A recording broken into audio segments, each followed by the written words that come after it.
Hi there, welcome back to this channel, and in this video I'm going to take you through open and close interval or sets. So this is a concept we use in functions and also writing a set of numbers, right? In our previous lessons we've talked about neighborhood, okay, and neighborhood is used to derive an interval or a set of numbers, okay, around a particular point. So let's first deal with open set or open interval. So you know that when we say interval is simply what? The distance or the difference between two endpoints, right? So if you have anything like an interval, it means that you should have what we call endpoints. Endpoints. So we should have point A to point B for us to call this interval. But now you want to specifically talk about what you call open interval, meaning that our interval is open. What does it mean that our interval is open? An interval is said to be open if the endpoints A and B are excluded. So if I give you any interval and I don't include my A and B, so I'll tell you that maybe the range of values between A and B, where A and B are not included, right, or they're excluded, that is when you say this interval is not open, right? So on the number line, I hope you remember this representation from our elementary schools. You have, let's say, 0, 1, let's say 2, then you have here to be what? -1, right? You write your circle and you move it to the left or to any direction, and your teacher will tell you that you shouldn't shade, right? So if you don't shade, it means that you are dealing with what? Open interval, meaning that our 1 here is not included. It's just from 1 to what? -infinity. So an open interval is simply the same thing. An open interval with what? Point A and point B means either this or this are what? Are open, right? So generally, an open interval is represented with what? A smooth bracket. Take note, we use this smooth bracket, right? A smooth bracket. So whenever you have an interval, let's say 2, 5 with smooth brackets, in calculus, this is not a coordinate point. No, 2, 5 is an interval where the interval is x is greater than what? 2 but less than what? 5. X is greater than 2 but less than 5. So this is a perfect interval. And the reason why it's smooth curve is that our 2 and 5 are not part of the interval. So if I'm to represent this on the number line, I'll have 2, 1. So sorry, I'm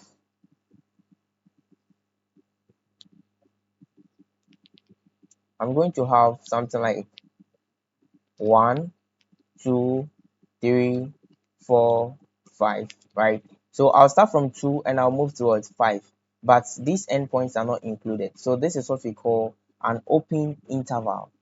When we are talking about an open interval, then we include what we call the infinite or the infinity.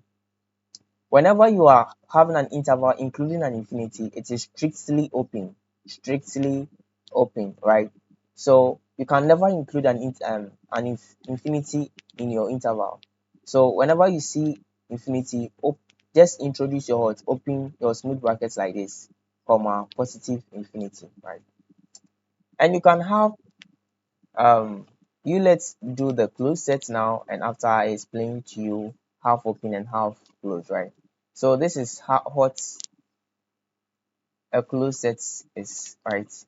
Sorry, an open set is. So the endpoints are not included, and we use, so let me write the key deliverables. So endpoints,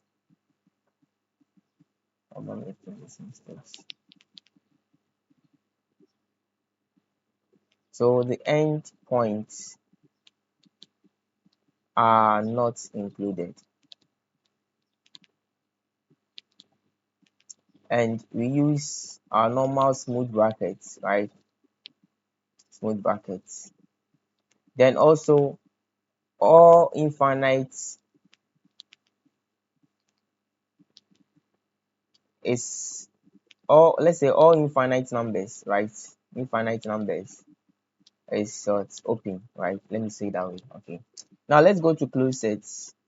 Closed set or closed interval, right? When I say an interval is closed, meaning that the endpoints of our interval, let's say A and B, are included, right? So in our elementary schools, you'll be asked to shade this and also shade this, right? So once we shade, it means that our endpoints are what? Inclusive. It's part of the interval. The endpoint is part of the interval. So in calculus, whenever you see this A comma B, this means that our endpoints are what included, and this is not a coordinate point. Take note, this is an interval. A less than or equal to x less than or equal to b, meaning that s is greater than or equal to what? A. So this is what we call a closed set. Okay, a closed set. So from here, whenever they give you let's say you see something like this, 2, let's say 3, right? You should know that this is what? An interval. 2, sorry. So whenever you have this comma 3 like this is an interval, but this becomes 2 less than x less than 3. This becomes 2 less than or equal to x less than or equal to 3. So this is the interval, right? So this is open and this is what? Closed. So given this, you should be able to determine if this is an open or what? A closed set or an interval. So I said every open is represented as a smooth bracket, right? And a closed is represented as what? An angle bracket. Okay, an angle bracket. Now, the last part is what we call the half open or half closed. Half open, half opened or half closed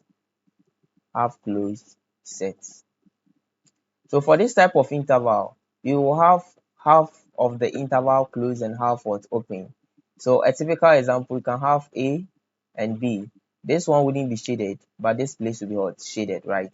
So this means that our A, you represent it for smooth because this is what? An open set or the open half, comma B, then you bring this. So whenever you see something like this, it means that the A is open and the B is what? Closed. So the interval is A less than x less than or equal to B.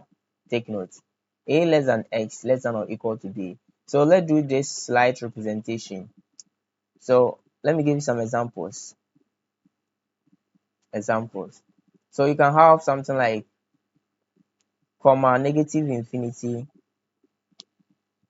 bracket negative infinity, comma 3, 1.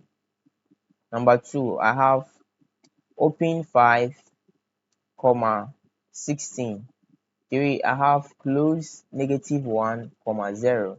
So let's represent this as an interval. Okay, using mathematical notation, I have x is greater than negative infinity but less than what? Or equal to what? 3. Take note because of this and this. When I come to the second one, I have x greater than what? 5 but less than what? 16. Then finally, x greater than or equal to negative 1 but less than what? 0. So this is the concept of half sets, half open, half closed sets, and also what? Open sets. Thank you for being with me in this video. Don't forget to like, subscribe, and share.